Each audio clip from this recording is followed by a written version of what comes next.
तो दोस्तों इस कहानी की शुरुआत में हमें टर्की के एक शहर मार्डिन के एक सुनसान गांव को दिखाया जाता है, जिसके बाद हम आरफ नाम के एक आदमी को देखते हैं जो कि शायद 2 लड़कियों का एक्सॉर्सिज्म कर रहा था। तभी अचानक से हम आरफ को एक दूसरी जगह पर भटकते हुए देखते हैं जहां पर वो अपनी बेटी हिलाल को ढूंढ रहा था। इसी बीच उसे कुछ स्पिरिट्स दिखाई देती है, जिसमें से एक स्पिरिट उसकी बेटी हिलाल की थी, जो कि लगातार उससे एक ही चीज बड़बड़ाई जा रही थी कि आरफ ने उसके साथ जो कुछ भी किया है उसे उसकी सजा जरूर मिलेगी। अब आरफ यहाँ से निकलकर जहरा नाम की एक लेडी के घर के पास पहुंचता है, जो कि अपने घर के अंदर आग के पास बैठी थी। तभी अचानक से जहरा को न जाने क्या होने लगता है और अगले ही पल उसके हाव भाव पूरी तरह से बदल जाते हैं, जो कि आरफ को अपना भाई कहकर बुलाती है, जिससे हमें ये पता चलता है कि आरफ और जहरा बहन भाई है। अब आरफ उस घर के अंदर जाता है जहां पर उसे अपनी बेटी और वाइफ दिखाई देती है, जो कि खून से लथपथ थी, लेकिन अगले ही पल वो दोनों वहां से गायब हो जाती है।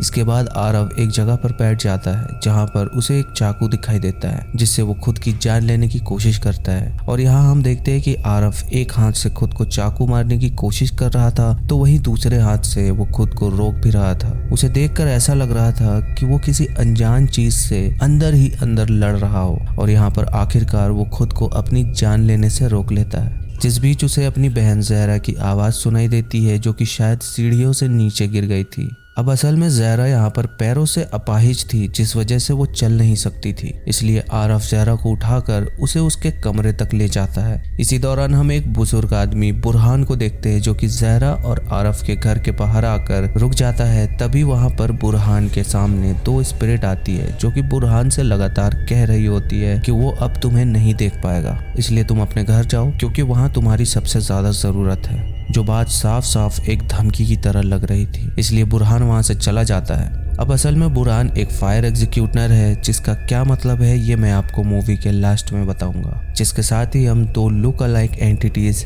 जिन और हमजाद के बारे में ठीक से समझने की कोशिश करेंगे, जिसे लोग अक्सर एक ही समझने की भूल करते हैं। तो इस बोनस फैक्ट के लिए लास्ट तक बने रहिएगा। अब नेक्स्ट सीन बुरहान के घर की तरफ शिफ्ट होता है, जहाँ पर हम बुरहान की पत्नी और उसकी पोती सहबत को देखते हैं, जहाँ उसकी ग्रैंड मदर उसे बताती है कि उसके पिता की जान बुरहान की वजह से गई है, क्योंकि वो जो काम करता है उस वजह से कई एंटिटीज आए दिन उनके परिवार को नुकसान पहुंचाने की कोशिश करती थी, जिस वजह से उसके दूसरे बेटे की भी जान गई थी। यहाँ सहबत अपनी दादी से कहती है कि उसके पिता कैंसर और उसके अंकल कार एक्सीडेंट में मारे गए थे, और वो जो सोच रही है वो सब गलत है। अब ये दोनों ही बुरहान का इंतजार करते करते सो जाती है, जिसके कुछ देर बाद अचानक से पास ही रखी हुई कुछ स्लीपर्स की आवाज सुनकर उसकी ग्रैंड मदर की आंख खुल जाती है, जो कि उसी की तरफ बढ़ रही होती है। इसी बीच उनके बगल में ही लेटी सहबत अचानक से कुछ बड़बड़ाने लगती है, और एक चादर अचानक से उनके ऊपर आकर उनका दम घोटने की कोशिश करती है कि तभी वहां पर सहबत उन्हें आकर बचाती है, जो कि बाहर थी।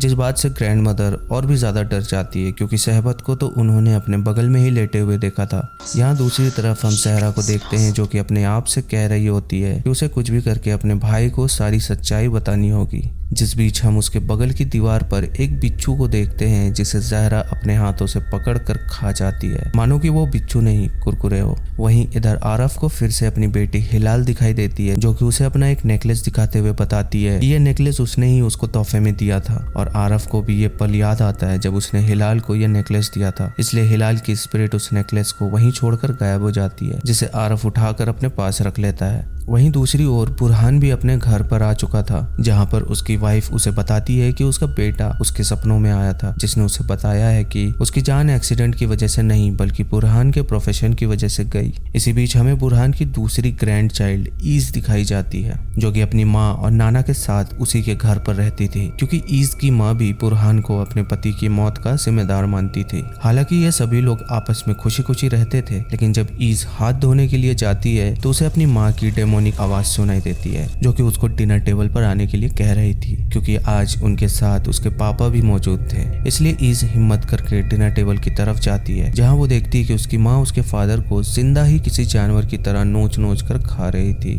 और अगले ही पल उसकी माँ ईज के पास आकर खड़ी हो जाती है, जिससे ईज को डर की वजह से दौरा पड़ने लगता है, जिसके बाद उसकी माँ और नाना उसे संभालते हैं। अब दोस्तों यहाँ पर ये जो कुछ भी हुआ था ये सिर्फ ईज को ही दिखाई दे रहा था। वही इधर आरफ की की गोद में हम उसकी बेटी हिलाल की लाश को देखते हैं, जो कि सिर्फ उसे ही दिखाई दे रही थी। यहाँ आरफ काफी ज्यादा रोते हुए उसकी मौत का मातम मना रहा था, जिसमें वो बार बार कह रहा था कि वो अपनी फैमिली के बिना नहीं रह सकता, जो सीन देखने में हद से ज्यादा डिप्रेसिंग होता है। दूसरी तरफ बुरहान जब एक डायरी को लेने के लिए उसकी तरफ जाता है तो वहाँ पर उसे ईस के फादर यानी कि अपने बेटे की ही स्पिरिट दिखाई देती है। इसीलिए वो तुरंत ही ईस के घर जाकर उसका हाल चाल पूछने के लिए जाता है, पर ईस की माँ उन्हें वहाँ से चले जाने के लिए कहती है, इसलिए बुरहान वहाँ से चुपचाप चला जाता है। इधर आरफ अपने घर के बैकयार्ड में कुछ हड्डियों को जोड़कर उनके बीच में लेट जाता है, जिस दौरान उसे अपनी बेटी और बीवी बगल में लेटी हुई दिखाई देती है। इसी बीच ईस भी एक पुतले को कपड़े वगैरह पहनाकर उसकी सर की जगह पर एक बलून लगा देती है, जिसमें उसे अपने फादर दिखाई देते हैं, जिनसे वो कुछ देर बातें भी करती है। लेकिन अगले ही पल वो बलून फट जाता है और ये देखकर ईस को न जाने क्या होता है और वो जोर जोर से चिल्लाने लगती है, जिसकी आवाज को सुनकर उसकी मॉम और उसके ग्रैंडफादर आकर उसे संभालते हैं। इधर ज़हरा के शरीर में भी अजीब से बदलाव होने लगे थे, मानो कि उसके ऊपर कोई चीज हावी हो रही है, और वो अगले ही पल फिर से सही हो जाती है। इधर ईस को सुलाकर जब उसकी मॉम सोने जाती है तो उसे अपने ऊपर एक डार्क फोर्स दिखाई देती है, जिसे देखकर वो इतना डर जाती है कि वो खुद को हिला भी नहीं पा रही थी, और इसी दौरान ईस को भी कुछ होने लगता है। लेकिन कुछ देर बाद वो डार्क फोर्स गायब हो जाती है, जिसके जाते ही ईस की मॉम खुद को और ईस को संभालती है। इधर आरफ जब अपनी बहन ज़हरा के पास बैठा होता है तो ज़हरा उसे कहती है अब उसका परिवार खत्म हो चुका है और उसके पास जीने का कोई सहारा नहीं है और अब वो भी जीना नहीं चाहती, इसलिए वो उसके साथ में खुद की जान लेने के लिए उसे मोटिवेट करती है। जिस पर आरफ कहता है कि अभी उसके पास वो है इसलिए वो जीना चाहता है। जो बात सुनकर ज़हरा एक अजीब सी डरावनी आवाज में उसे कहती है कि उसने खुद अपनी बेटी हिलाल और अपनी पति मलिक की जान ली थी, क्योंकि उसे अपनी बीवी पर शक था कि हिलाल उसकी नहीं बल्कि किसी और की बेटी है, इसलिए उसने उन दोनों को कई बार स्टैप करके मार दिया। और जब ज़हरा ने उन्हें बचाने की कोशिश की तो आरफ ने उसे भी मारकर अपाहिज कर दिया। हालांकि आरफ को ये सब कुछ याद भी नहीं था, जो कि बहुत ही अजीब बात थी, क्योंकि ज़हरा का मानना था कि आरफ ने इतना बुरा काम किया है, इसीलिए उसके दिमाग ने उसकी यादों में से इस याद को हमेशा के लिए मिटा दिया है। और अब इस बात को जानकर आरफ को बहुत ही ज्यादा दुख होता है। इसके बाद हमें सहबत को दिखाया जाता है, जो कि अपने सपने में देखती है कि उसकी दादी उसका गला दबा रही है, कि तभी उसकी दादी उसे जगाकर अपनी दवा मांगती है। और जब सहबत दवा लेकर पीछे मुड़ती है तो उसे अपनी ग्रैंड मदर की जगह उनकी कब्र दिखाई देती है, जो कि हवा में लेविटेट कर रही थी, जिसे देखकर वो बहुत ही बुरी तरह से डर जाती है। और उसकी आवाज को सुनकर बुरहान वहां पर आकर उसे संभालता है। और इसी दौरान वहां पर ईस की मॉम भी बुरहान को कॉल लगाती है, पर यहाँ पर वो उसका फोन नहीं उठाता। इधर आरफ को भी एक अजीब सा सपना आता है, जिसमें वो वही मंजर देखता है जब उसने अपनी बीवी और बेटी को बेरहमी से मारा था। साथ ही इसके बाद उसी सपने में ज़हरा उसे चोक करके मारने लगती है, जिस वजह से रियल लाइफ में भी आरफ नींद में खुद को चोक कर रहा था।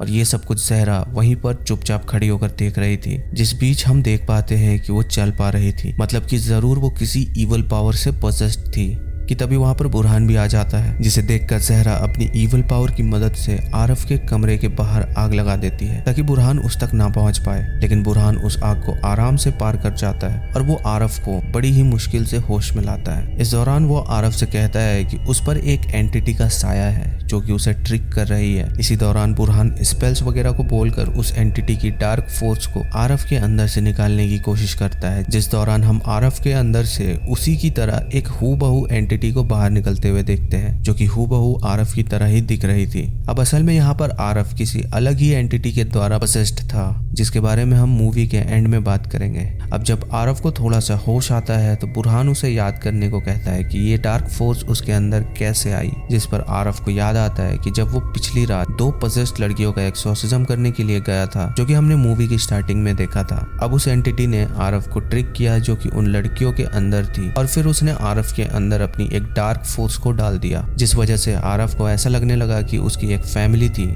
जिसे उसने अपने हाथों से खत्म किया। मतलब कि असल में उसकी ना तो कोई बेटी थी और ना ही कोई बीवी, बल्कि उसे उस एंटिटी ने ऐसा ट्रिक किया था जिसके झांसे में आरव ना चाहते हुए भी आ गया, और उसे लगा कि वो कई सालों से इस दुख को झेल रहा है, बल्कि ये सब कुछ उसके साथ पिछली रात से ही हो रहा था। अब यहाँ पर आरव हिलाल के द्वारा दिए हुए उस नेकलेस को निकाल कर देखता है, जो कि एक लकड़ी का टुकड़ा था, और दरअसल ये एंटिटी ये चाहती थी कि आरफ खुद की जान ले ले, क्योंकि आरफ एक साइकिक था जो कि पोजेस्ड लोगों की मदद करता था, और क्योंकि उसने उस एंटिटी की ब्लड लाइन में से किसी एक को तकलीफ पहुंचाई होगी, इसलिए यह एंटिटी उसको इस तरह से दुख देकर मारना चाहती थी। यहाँ बुरहान बताता है कि पुराने समय में एक सफल फायर एग्जीक्यूटर बनने के लिए लोगों को इस एंटिटी के जरिए टेस्ट किया जाता था, और जो दुख और तकलीफ तुमने पिछले कुछ वक्त में सही है और फिर भी तुमने इस एंटिटी के वश में आकर कोई भी गलत कदम नहीं उठाया, और क्योंकि तुम स्ट्रांग हो इसलिए तुम इस टेस्ट में पास हो गए, जिस वजह से तुम एक फायर एग्जीक्यूटर बन गए हो। अब दरअसल यहाँ पर इस्लाम माइथोलॉजी के मुताबिक जिन्स का क्रिएशन एक स्मोकलेस फायर से हुआ था।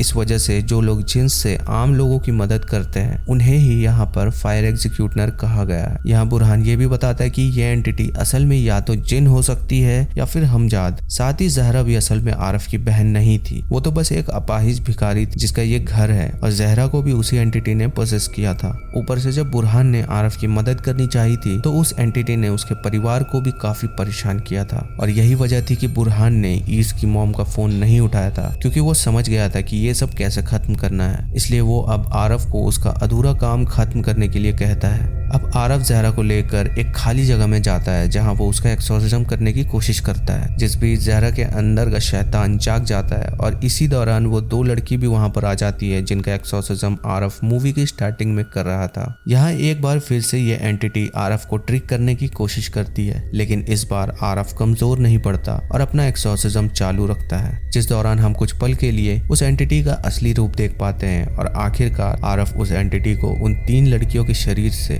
बाहर निकालने में कामयाब हो जाता है, जिसके साथ ही ये मूवी यहीं पर खत्म हो जाती है। एंड आई होप आप लोगों को ये एक्सप्लेनेशन पसंद आया होगा। तो वीडियो पसंद आई हो तो वीडियो को लाइक जरूर कर देना, चैनल पर नए हो तो चैनल को भी सब्सक्राइब कर लेना। मैं मिलता हूँ आपसे अपनी अगली वीडियो के साथ, तब तक के लिए बाय।